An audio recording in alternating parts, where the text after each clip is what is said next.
Assalamu alaikum, karibuni tena katika channel yetu pendwa mapishi ya Khaira Bites, na leo tutawaletea upishi mzuri wa kupika mboga. Hii inaitwa mboga ya matembele makavu yaliyochanganywa na nyama yaliyopikwa kwa nazi. Na upishi huu ni mrahisi na mzuri sana. Na mahitaji yetu ya leo takuwa na matembele kama hayo ambayo ni makavu tulioanika juani, ama unaweza ukatumia ya sokoni kwa TZ yanapatikana.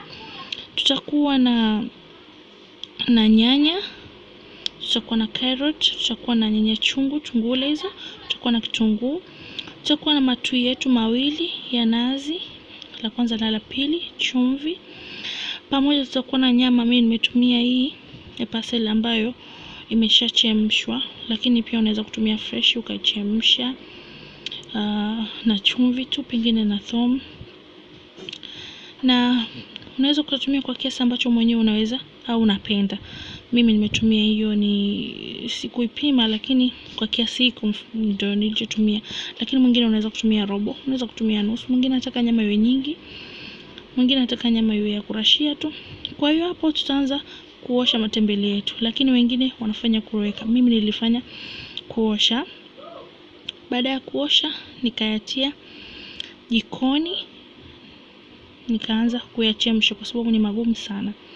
Haya matembele yanakuwa nafikichwa alafu yanawekwa juani. Kwa kija kukauka yanakuwa ni magumu. Hauwezi kupika hivyo hivyo.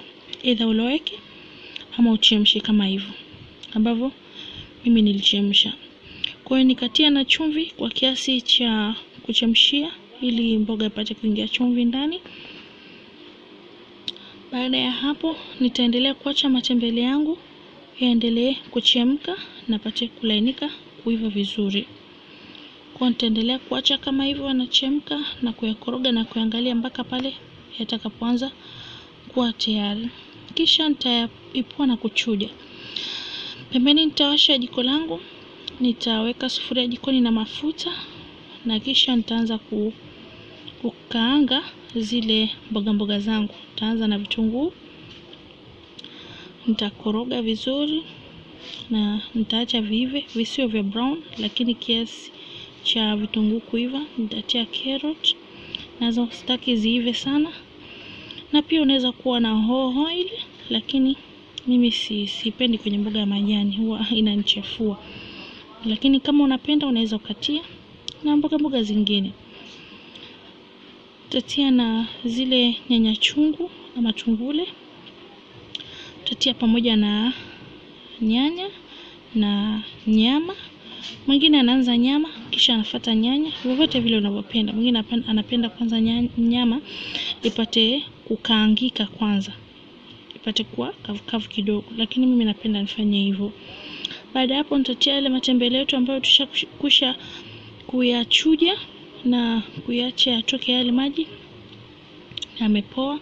Tutaanza kutia kidogo kidogo, huku tunafanya kukoroga ili yachanganyike vizuri. Tutatia kidogo kidogo ili ipate kuchanganyika vizuri na mboga.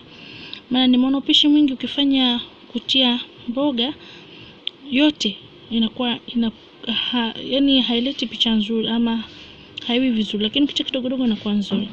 Kisha baada kuchanganyika vizuri tutatia tui letu lile jepesi. Tutatia tui jepesi, tutaendelea kupika hivyo hivyo. Kisha baada ya hapo vile mwenyewe unapenda. Kama unatumia tui moja utatia tui moja, lakini kama una mawili utatia jepesi kisha utafuatia na zito. Ni vile tu mwenyewe unavyopenda. Na kisha kuiva mboga yetu ishakauka tui, tutapakua na itakuwa tayari kwa kuliwa. Unaweza kuliwa na wali kama huo plain wa nazi, unaweza kulia wali wa mboga, unaweza kuliwa chapati na vitu vingine. Na mboga yetu ni hapo imependeza na inavutia sana. Asanteni kwa kuangalia video hii. Msiache kusubscribe katika channel yetu na kubofya hako kakengele ili mpate notifications video zote mpya zitakazoingia. Usiache kushare na kutufuatilia ili upate kuona video zote nzuri zitakazokuwa zikiingia. Usiache kushare na wenzako pia waje kupata ujuzi mzuri, na vitu vingi vizuri vinakuja. Asanteni sana.